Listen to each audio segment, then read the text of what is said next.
ஹே tears, today நம்ம ஒரு long video தான் பார்க்க போறோம். ரொம்ப நாளுக்கு அப்புறம் ஒரு கிச்சன் ரிலேட்டடான ஒரு வீடியோ. என்ன அப்படின்னா, நம்ம வீட்டுல காஞ்சி போன லெமன் அந்த மாதிரிலாம் நிறைய இருக்கும். எங்க வீட்டுல மரம் இருக்கிறதுனால நிறைய லெமன்ஸ் வந்து வேஸ்டா போயிட்டு இருந்தது. ஸோ விம் லிக்யூட் எப்படி இதை வச்சு மேக் பண்ணலாம் அப்படின்றத பார்க்க போறோம். அதுக்கு என்னன்னா, நல்லா அந்த லெமன்லாம் சாக் பண்ணிட்டு ஓரளவுக்கு சாக் பண்ண முடிஞ்ச அளவுக்கு சாக் பண்ணி நல்லா கொதிக்கிற தண்ணியை நல்லா பாயில் பண்ணி வடிகட்டி வச்சுக்கணும். இந்த மாதிரி மற்ற வச்சு புழிஞ்சு வச்சாலும் ஓகே தான். நல்லா அழுத்தி அது உள்ள சாறு எல்லாமே நம்ம எடுத்து வச்சுக்கணும். அதை தனியா நல்லா ஒரு பெரிய பாத்திரத்துல எடுத்து வச்சுக்கோங்க. தென் இது நல்லா ஆறட்டும். ஒரு 50% ஆறுனதுக்கு அப்புறம் நான் அந்த பேக்கிங் சோடா இருக்குல்ல, ஒரு 10 rupees 20 rupeesக்கே கிடைக்கும். அது நீங்க போட்டுக்கோங்க. அது போட்டு அதுல ஒரு ரியாக்ஷன் நடக்கும். நல்லா அதோட ஸ்னோ மாதிரி நல்லா அது வந்து பொங்கி வரும். தென் அது பொங்கி வந்ததுக்கு அப்புறம் கொஞ்சமா இது வந்து வெளியில வச்சு பண்ணிக்கோங்க. இல்ல தேவையில்லாத பாத்திரம் எதா இருந்தாலும் யூஸ் பண்ணிக்கலாம்.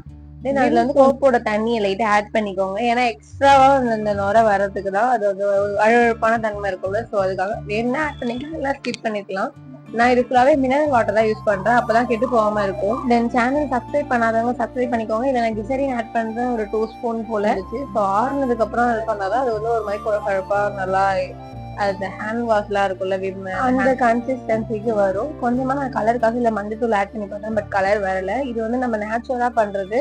விம்லனா ஏகப்பட்ட பிரில்லு விம் அதெல்லாம் ஏகப்பட்ட கெமிக்கல்ஸ் எல்லாம் கலப்பாங்க. இது நம்ம நேச்சுரலா பண்றதுனால எந்த ஒரு ஹார்ம்ஃபுல் இதுவும் நம்மளுக்கு ஆசிடோ எதுவுமே நம்ம போடல. கையெல்லாம் போனாங்க ரொம்ப இயற்கையான முறையில தயாரிச்ச மாதிரி இருக்கும். இந்த கிரீன் கலர் சோப் யூஸ் பண்ணதுல இது கிரீனா இருக்கு. Then finally it's ready to use.